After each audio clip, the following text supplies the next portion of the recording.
Maria stood at the massive iron gates, her small suitcase clutched in one hand and a worn photograph in the other. The picture showed a little girl with pigtails, smiling gap-toothed at the camera. Her daughter, Sophia, 8 years old now, and Maria was about to spend the next year seeing her only through video calls. The gates buzzed and slowly swung open. Maria took a deep breath and walked up the long driveway. The mansion ahead looked like something from a movie. 3 stories of cream-colored stone, with tall windows that gleamed in the afternoon sun. She'd cleaned houses before, but nothing like this. This was a different world entirely. A stern-looking woman in a crisp black dress opened the front door before Maria could knock. Her gray hair was pulled back so tight it seemed to stretch her face, and her lips were pressed into a thin line that suggested smiling wasn't something she practiced often. "You must be the new girl," the woman said, looking Maria up and down like she was inspecting a questionable piece of furniture. "I'm Mrs. Whitmore, head of household staff." "You're late." Maria glanced at her phone. She was actually 3 minutes early, but she knew better than to argue on her first day. "I'm sorry, ma'am. The bus took longer than expected." Mrs. Whitmore made a disapproving sound in her throat. "We maintain high standards here. Mr. Hartford is an important man. He doesn't tolerate incompetence or laziness. Your duties will include cleaning the East Wing, helping in the kitchen, and general household tasks. You'll have Sundays off, and you're expected to be invisible when Mr. Hartford or his son are present. Is that clear?" "Yes, ma'am." "And one more thing," Mrs. Whitmore added, her voice dropping lower. "You are never, under any circumstances, to enter the music room or touch anything in it. That piano belonged to the late Mrs. Hartford, and it's not to be disturbed. Mr. Hartford is very particular about this." Maria nodded, following the older woman through a maze of hallways. The house was beautiful but cold. Everything was white or cream or pale gray. The furniture looked expensive but uncomfortable. There were no family photos on the walls, no toys scattered around, no signs that a child actually lived here. It felt more like a museum than a home. Her room was small but clean, tucked away on the 3rd floor with the other staff quarters. A narrow bed, a simple dresser, and a window that looked out over the manicured gardens. After Mrs. Whitmore left, Maria sat on the bed and let herself cry for exactly 2 minutes. That's all she would allow. She'd called her mother that morning before leaving, and Sophia had begged her not to go. "But Mama, who will read me bedtime stories?" Sophia had asked, her voice small and broken. "Grandma will, my love, and I'll call you every single night, I promise." But it's not the same. No, it wasn't the same. But the money from this job would pay for Sophia's school, for her grandmother's medicine, for a life better than the one Maria had growing up. That's what mattered. She wiped her tears, unpacked her few belongings, and went downstairs to start work. The first few days passed in a blur of dusting, sweeping, and trying to memorize which cleaning products were used for which surfaces. Mrs. Whitmore had standards that bordered on obsessive. A single streak on a window would earn a lecture. A pillow positioned at the wrong angle meant redoing an entire room. Maria barely saw Mr. Hartford. He left for work before dawn and returned late at night, usually shutting himself in his office. The few times she glimpsed him, he looked exhausted. Dark circles under his eyes, shoulders slumped, moving through his own home like a ghost. His son Ethan was even more invisible. 7 years old, quiet as a shadow, always accompanied by his nanny. The boy never smiled, never played, never acted like a child should act. He'd sit in the library for hours, staring out the window, his small body completely still. On her 3rd night, Maria was jolted awake by the sound of crying. Not just crying, but the kind of sobbing that tears your heart out. She sat up in bed, listening. It was coming from down the hall. Ethan. She could hear footsteps, the nanny's voice trying to soothe him, but the crying only got worse. Maria lay back down, trying to ignore it, trying to remember Mrs. Whitmore's words about staying in her place, but the sound wouldn't stop. It went on, and each sob felt like a knife twisting in her chest. This was someone's baby, crying in the dark, and nobody could comfort him. Maria thought of Sophia, thought of all the nights she'd rocked her daughter to sleep, sung to her, held her until the bad dreams went away. She couldn't just lie here and listen to this. She got out of bed, pulled on her robe, and crept down the hallway. The door to Ethan's room was open, and she could see the nanny sitting on the edge of his bed, looking completely defeated. The woman was young, probably in her early 20s, and she seemed on the verge of tears herself. "I don't know what else to do." the nanny whispered when she saw Maria. He's been like this for hours. Nothing works. Nothing ever works. Maria stepped into the room. Ethan was curled up under his blankets, his face red and wet, his whole body shaking. Without thinking, she sat down on the other side of the bed and gently placed her hand on his back. "Shh, little one," she murmured softly. "It's okay. You're safe." Ethan didn't pull away, but he didn't stop crying either. Maria began humming, a melody her own grandmother had sung to her when she was small, an old lullaby from her village, simple and sweet. She rubbed small circles on Ethan's back the way she did for Sophia, and kept humming. Slowly, so slowly, the crying began to quiet. The sobs turned to hiccups, then to shaky breaths. Ethan's body relaxed just a little, but his eyes were still wide open, staring at nothing, and Maria could feel the tension in him. He was exhausted but couldn't let go enough to sleep. That's when she remembered the piano downstairs. The forbidden piano. She looked at the nanny who had dozed off in the chair, worn out from hours of trying. Maria made a decision that could get her fired, but she didn't care. This child needed help, and she had a way to give it. "Come with me, sweetheart," she whispered to Ethan, holding out her hand. "I want to show you something." To her surprise, the little boy took her hand. His fingers were small and cold, and he didn't say a word, but he followed her out of the room and down the stairs. The house was dark and silent. They walked through the hallways, past all the expensive art and perfect furniture, until they reached the music room. The piano sat in the corner, covered with a white cloth, untouched and forgotten. Maria pulled off the cloth and lifted the lid, revealing the black and white keys beneath. She sat down on the bench and patted the space beside her.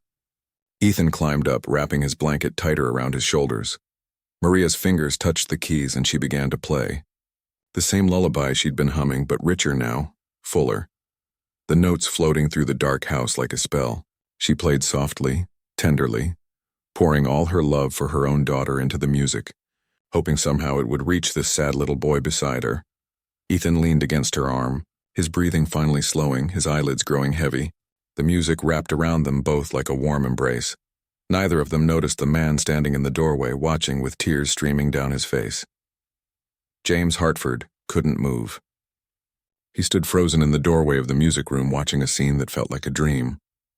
Or maybe a memory. His late wife used to sit at that exact piano, playing until the house filled with warmth.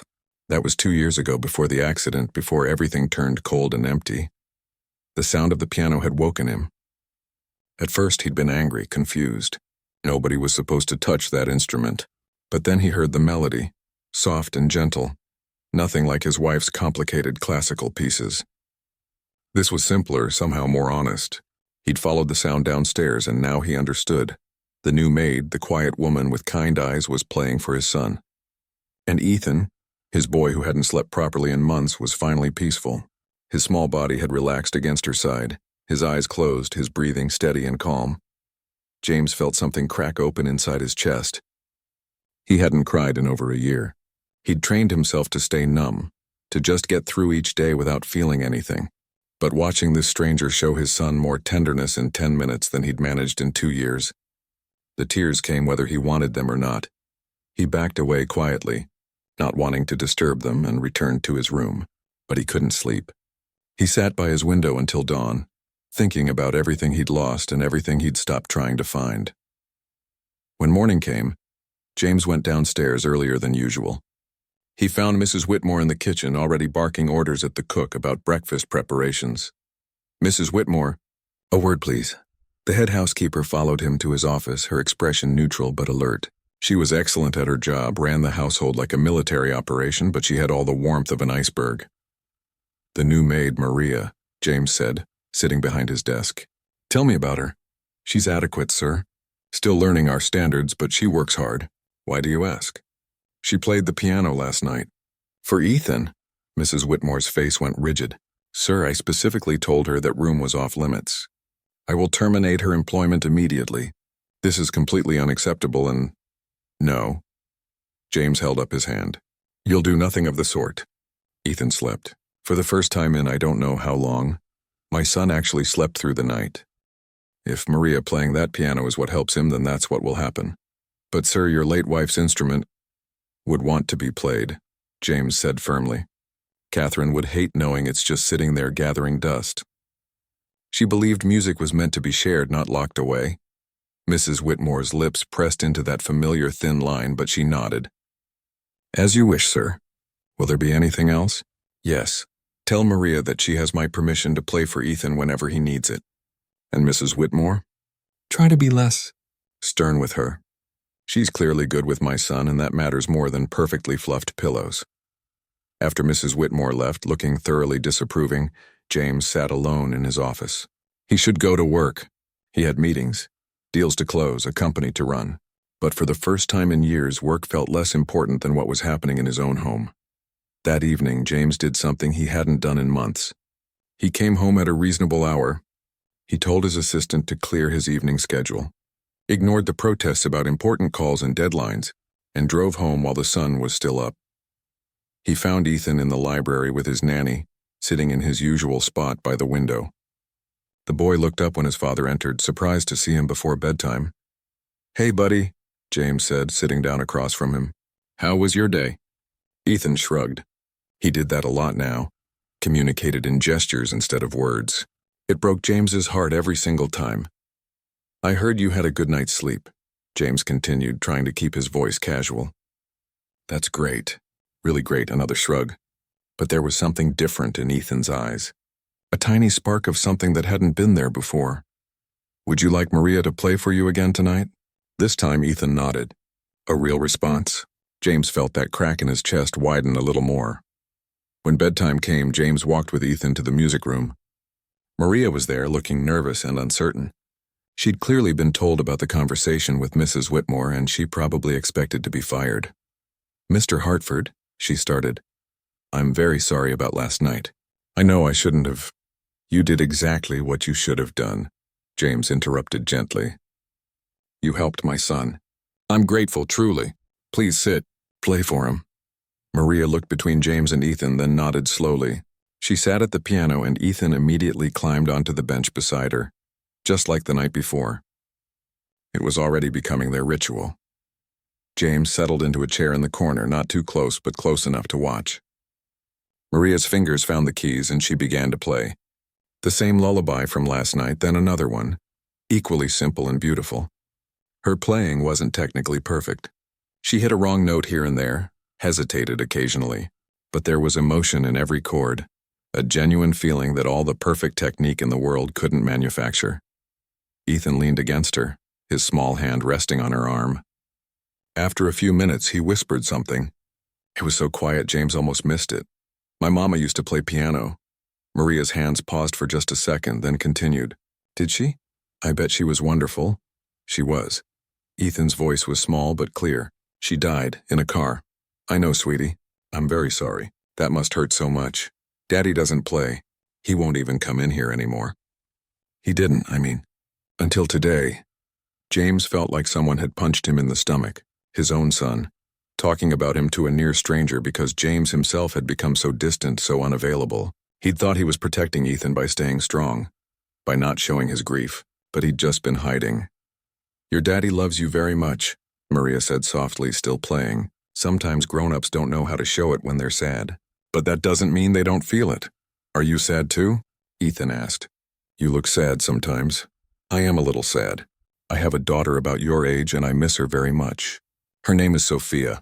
I had to leave her with my mother so I could work here. That's not fair. Why can't she be here too? Maria smiled, though her eyes were wet. Life isn't always fair, little one. But we do what we have to do for the people we love. They sat in silence for a while, just the music filling the space.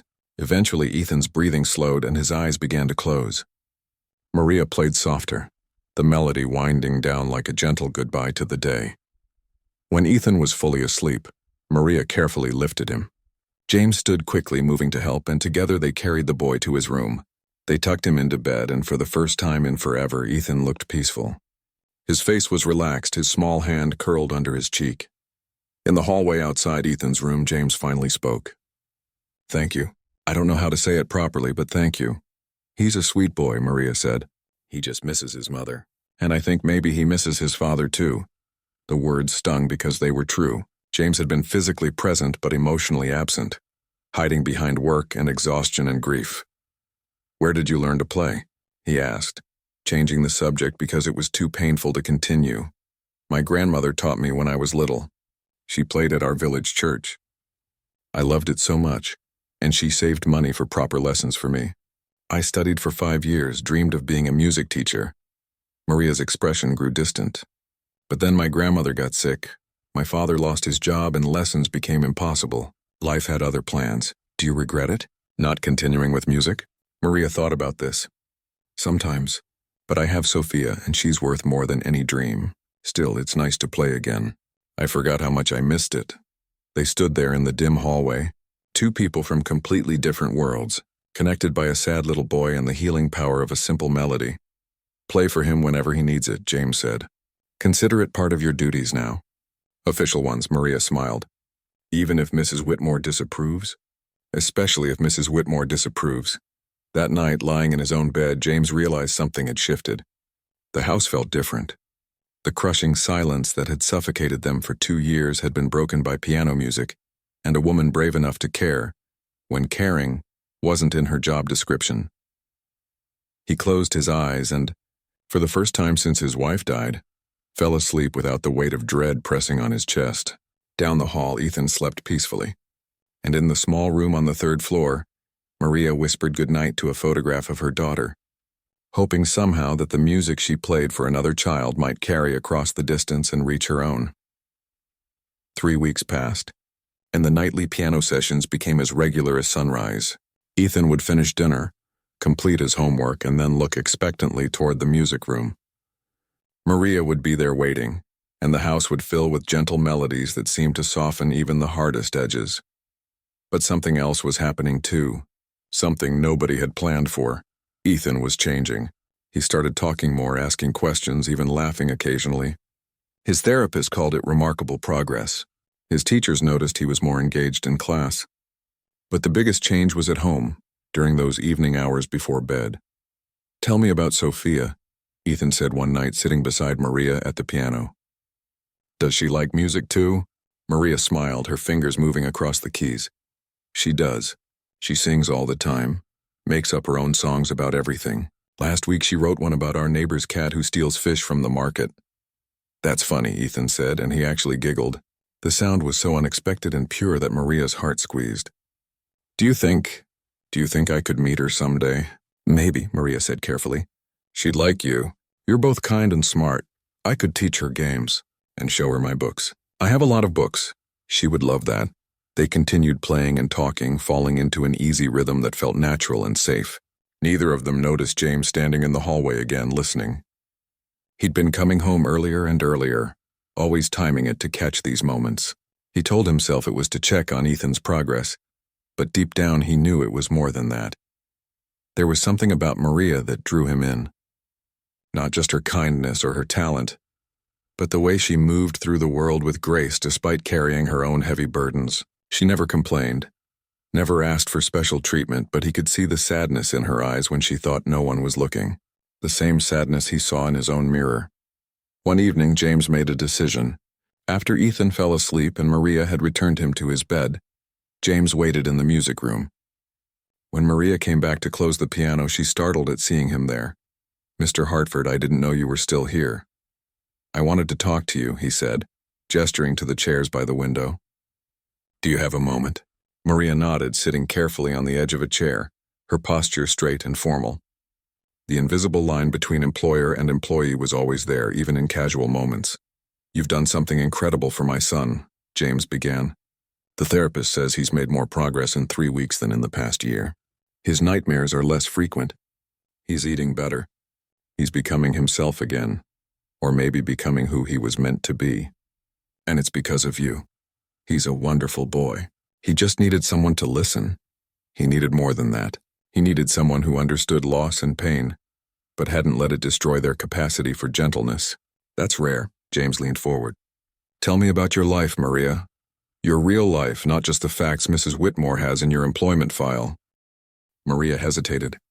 This felt dangerous, like crossing a line that shouldn't be crossed. But something in James's expression was genuine. Not the curiosity of a bored rich man, but the interest of someone who actually cared. "There's not much to tell," she said. I grew up in a small town 3 hours from here. My grandmother raised me after my parents died when I was young. She taught me everything, including piano. I got married at 20 to a man I thought loved me. We had Sophia, and then he left when she was 6 months old. Said he wasn't ready to be a father, wasn't ready for the responsibility. She paused, the old hurt still fresh even after 8 years. My grandmother got sick, needed expensive medicine. I worked 3 jobs, but it wasn't enough. Then this position opened up. The pay is good, better than anything I could find at home, so I left my daughter with my mother and came here. That must be incredibly hard. It is. Every single day. I video call Sophia every night after she finishes her homework, but it's not the same as tucking her in, kissing her goodnight, being there when she needs me. Sometimes I wonder if I'm being a terrible mother, choosing money over presents. You're not terrible, James said firmly. You're doing what you have to do to give her a better life. That's love, even when it hurts. They sat in comfortable silence for a moment. Then James spoke again, his voice softer. Can I tell you something? Sometimes when I hear you play, I feel like my wife is still here. Not in a sad way, but in a comforting one. Catherine believed music could heal anything. She played when she was happy, when she was upset, when she was thinking. After she died, I couldn't stand to hear it. The silence felt safer than the memories. And now I'm starting to understand what she meant. Music doesn't erase the pain, but it makes it bearable somehow. Maria looked at this man, this wealthy, powerful person who seemed just as lost as she was, and felt something shift. He wasn't just her employer anymore. He was a father struggling to connect with his son, a widower trying to navigate grief, a human being who'd forgotten how to live. Would you like to learn? She asked suddenly. To play, I mean. Maybe Ethan would enjoy it if you joined us sometimes. James looked startled. I don't know. I've never been musical. Neither was my grandmother's neighbor, but she learned at 60 because she wanted to play at her granddaughter's wedding. It's never too late to try. Something flickered in James's eyes. Hope, maybe. Or curiosity. Okay, yes, I'd like that. The next evening, James came to the music room with Ethan. Maria patted the bench and both father and son sat beside her. She started with the basics, showing James where middle C was, teaching him a simple scale. His fingers were awkward at first, hitting wrong keys, struggling with the rhythm. Ethan giggled at his father's mistakes, and James laughed too. A real laugh that Maria hadn't heard before. I'm terrible at this, James said, but he was smiling. You're learning. That's different from being terrible. They practiced together. The 3 of them crowded on one piano bench, stumbling through simple melodies. It was clumsy and imperfect and absolutely beautiful. For those moments, they weren't employer and employee, weren't grieving widow and abandoned wife, weren't broken people trying to survive. They were just 3 souls finding comfort in shared music and unexpected connection. As the days turned into weeks, this became their new routine. James would come home early. They'd have dinner together in the informal dining room instead of James eating alone in his office. And then they'd go to the music room. Sometimes they'd practice. Sometimes Maria would play while James and Ethan just listened. Sometimes they'd talk about everything and nothing. Mrs. Whitmore watched all of this with growing disapproval. She pulled Maria aside one morning while she was cleaning the library. You need to be careful, the older woman said, her voice low and warning. You're getting too comfortable, too familiar. Mr. Hartford is being kind now, but men like him don't truly care about women like us. You're the help, and you'd be wise to remember that before you get hurt. I haven't forgotten my place, Maria said quietly, though the words stung because part of her had been forgetting, had been letting herself imagine things that couldn't be. Haven't you? I've seen how you look at him, and how he looks at you. It never ends well, these kinds of situations. You'll lose your job, your reputation, and he'll move on without a second thought. After Mrs. Whitmore left, Maria sat down heavily on the library sofa. Was she being foolish? Was she reading too much into kindness? James was grieving and grateful, nothing more. She was just the maid who happened to play piano. Once Ethan was better, once things were stable again, she'd go back to being invisible. That evening, Maria tried to put more distance between herself and the family. She played for Ethan but kept her responses brief, avoided lingering conversations with James. But Ethan noticed immediately. Are you mad at us? The boy asked, his voice small and worried. Did we do something wrong? No, sweetheart. Not at all. Then why are you being different? You feel far away. Maria's resolve crumbled. She couldn't punish this child for her own confusion. I'm sorry. I'm just tired. But I'm not upset with you, I promise. James watched this exchange, and something in his expression suggested he understood more than Maria wanted him to. After Ethan went to bed, he stopped her in the hallway. What happened? What changed? Nothing. I needed to remember why I'm here. What my job actually is. Your job, James said carefully, is whatever we agree it is. And right now, you're not just helping my son. You're helping me too. Don't pull away because someone made you feel like you should. Maria looked up at him, and the intensity in his eyes made her breath catch. This was dangerous territory. Feelings that shouldn't exist but were growing anyway, like flowers pushing through concrete. Mr. Hartford? James, please. Just call me James. James, she said softly, testing the name on her tongue. I don't want to cause problems. For you or for me. The only problem would be losing what we've built here. Whatever this is, it matters. At least to me. They stood in the dim hallway, the space between them charged with unspoken words and possibilities neither quite knew how to name. Maria couldn't sleep that night. She lay in her small bed staring at the ceiling, replaying James's words over and over. Whatever this is, it matters. What did that mean exactly? And more importantly, what did she want it to mean? She picked up her phone and called home. Her mother answered on the second ring, sounding tired but alert. Mama, is everything okay? Is Sophia asleep? She's fine, Mija. Just put her down an hour ago, but you sound troubled. What's wrong? Maria hesitated.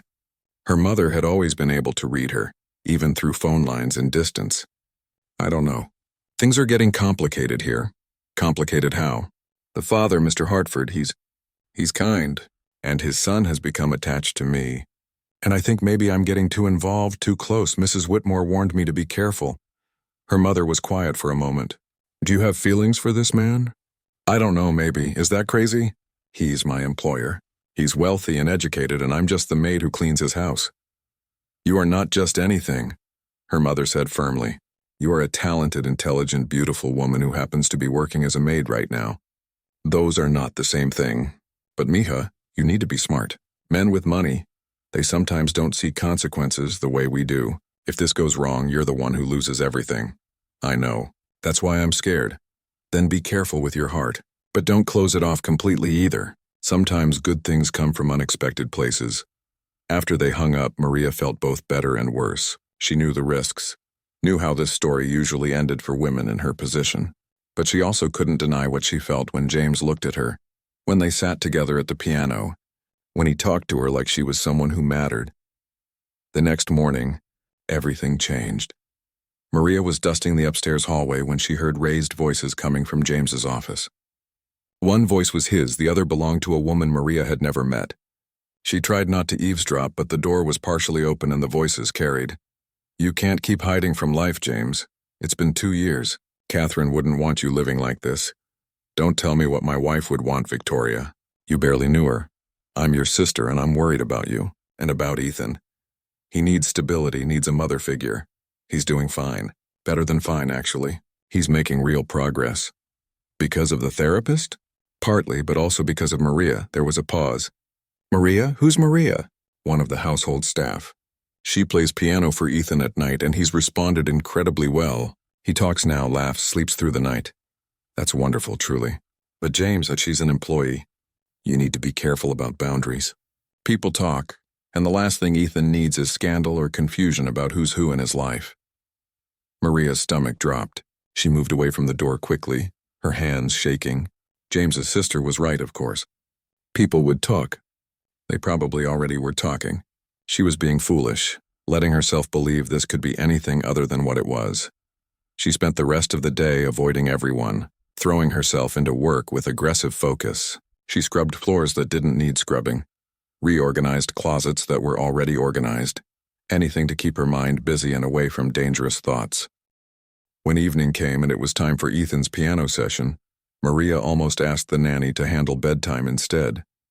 But she couldn't do that to the boy. He'd been through enough disappointment in his young life. Ethan was already waiting in the music room when she arrived, sitting on the piano bench with a drawing in his hands. His face lit up when he saw her. Maria, look what I made at school today. It's you and me and Daddy playing piano together. The drawing showed 3 stick figures crowded around a piano, all with big smiles. Above them, Ethan had written in careful letters, "My family makes music." Maria's throat tightened. "It's beautiful, sweetheart. My teacher asked me to draw my family and I drew us. Is that okay?" Before Maria could answer, James appeared in the doorway. He must have seen the drawing too because his expression shifted, became complicated and tender at the same time. "That's a wonderful drawing, buddy," James said, walking over. "Very creative. Do you like it, Daddy? Can we put it on the refrigerator?" Absolutely. They had their piano session, but something felt different. The easy comfort from before was strained, replaced by an awkwardness that even Ethan seemed to sense. He kept looking between Maria and his father, his small face confused. After Ethan fell asleep, James asked Maria to stay behind again. She almost refused, almost said she was too tired, but she couldn't bring herself to run away. "My sister was here today," James said, getting straight to the point. "I think you might have overheard some of our conversation. I didn't mean to eavesdrop. I was just working nearby, I know, and I know what you probably heard. Victoria thinks I need to maintain boundaries, that people will talk, that this situation is inappropriate." He ran his hand through his hair, frustrated. She's not entirely wrong. Maria's heart sank. Here it comes, she thought, the end of whatever this was. But she's not entirely right either, James continued. You're not just an employee, Maria. You haven't been for a while now. You're someone who came into our lives and made us remember how to live again.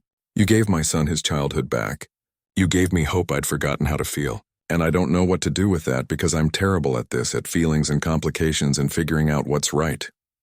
What are you saying? I'm saying that I care about you. More than I should, probably. More than is convenient or smart or appropriate. I think about you constantly. I rearrange my entire schedule just to spend a few hours listening to you play piano. When Ethan called you family in that drawing, my first thought wasn't that it was inappropriate. It was that he was right.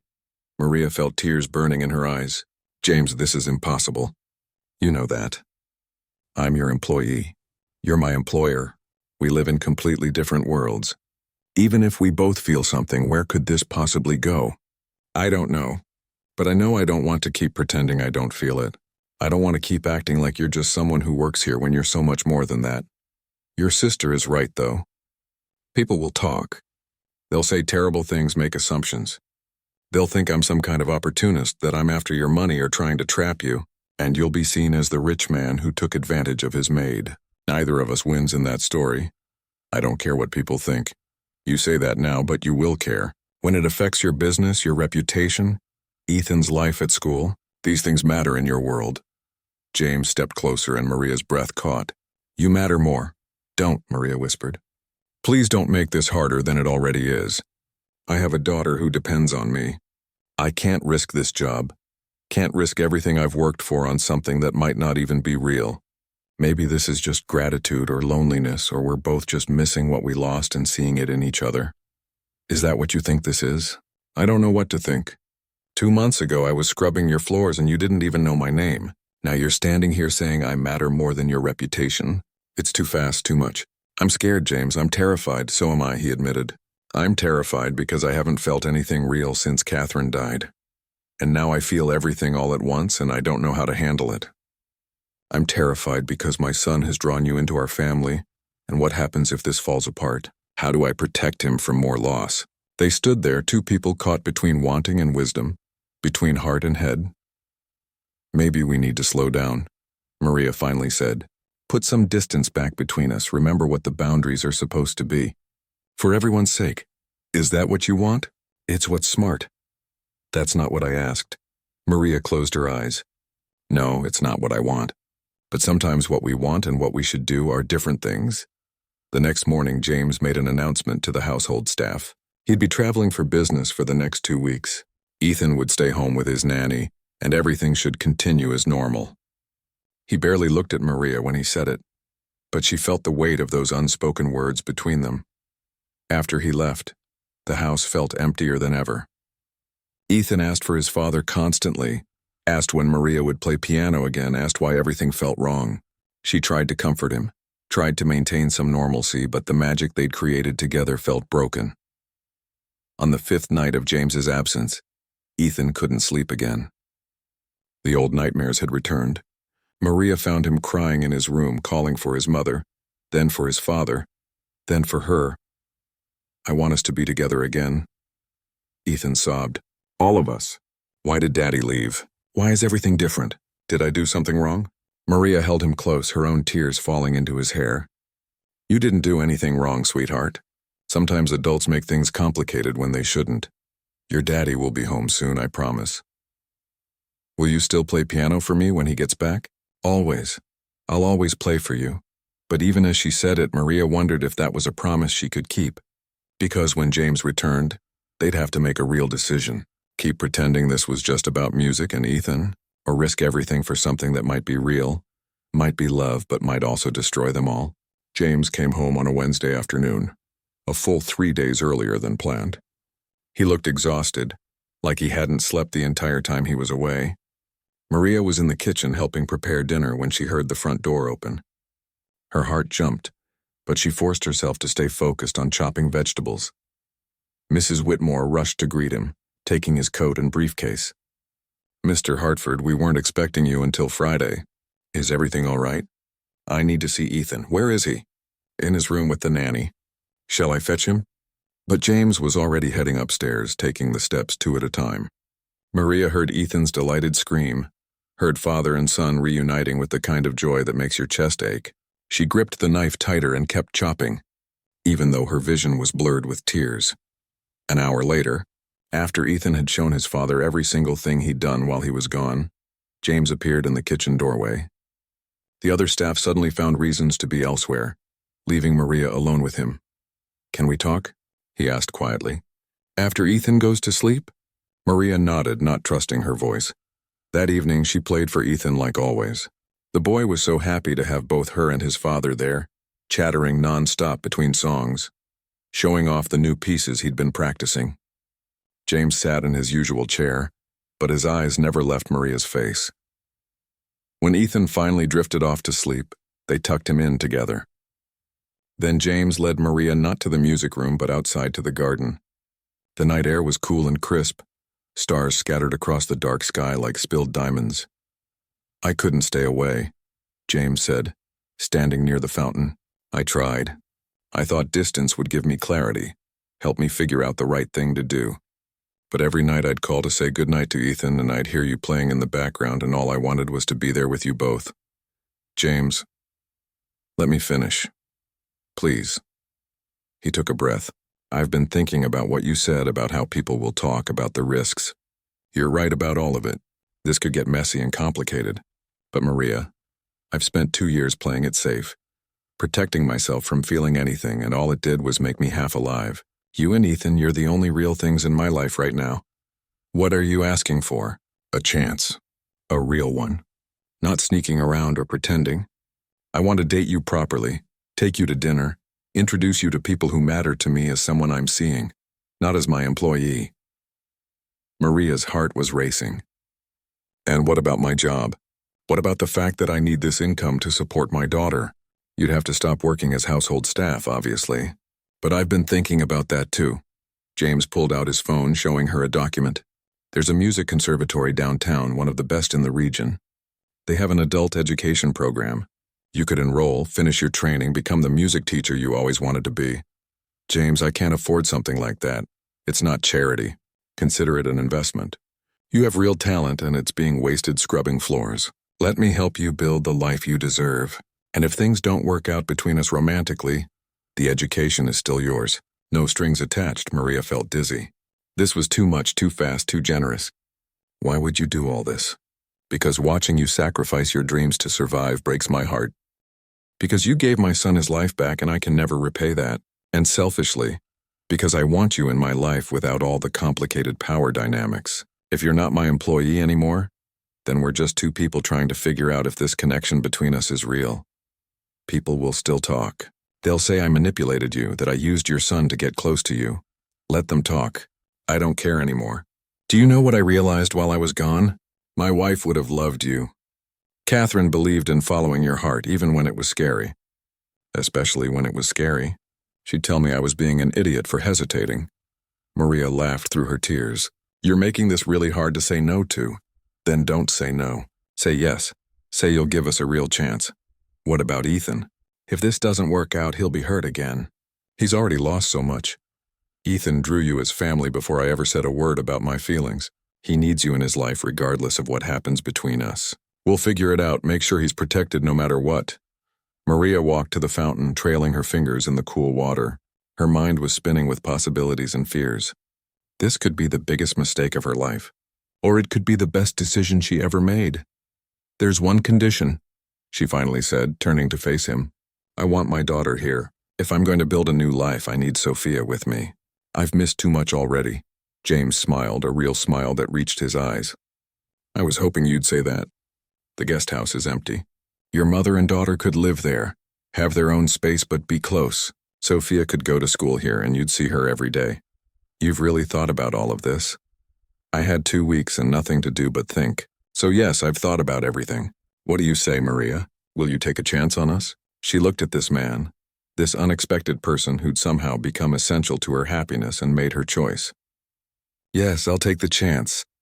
James crossed the distance between them and pulled her into his arms. It wasn't a passionate movie kiss, but something gentler, sweeter, full of promise and hope.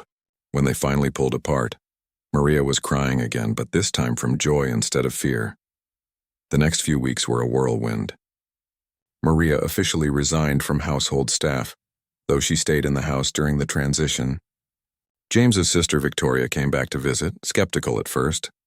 But after watching Maria interact with Ethan and seeing the happiness in her brother's eyes, she softened. Take care of him, Victoria told Maria privately. He acts tough, but he's got a soft heart, and that boy of his, he needs someone exactly like you. Maria's mother and Sophia arrived on a sunny Saturday morning. When Sophia ran into her mother's arms, both of them crying and laughing, Ethan watched with fascination.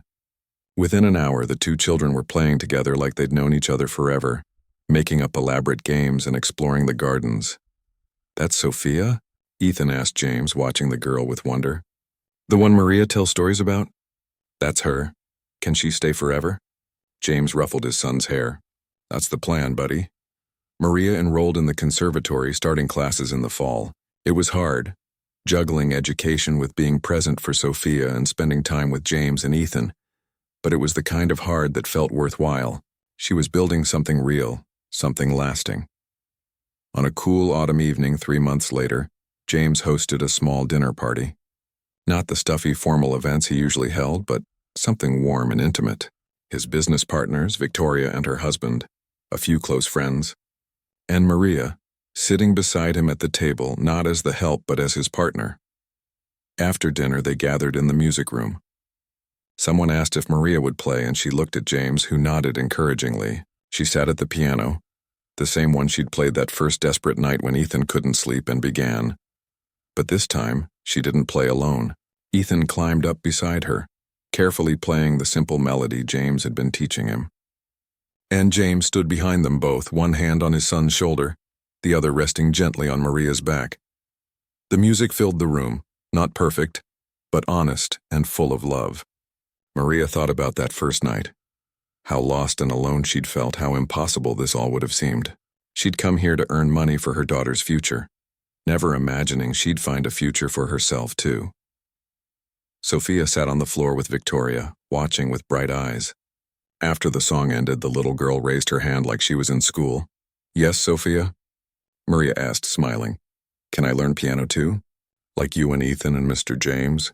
Everyone laughed, and Maria felt her heart swell so full she thought it might burst. Of course, my love. We'll all learn together. Later that night, after the guests had left and both children were asleep, Maria and James sat together in the garden. The same spot where he'd asked her to take a chance on them. Do you ever regret it?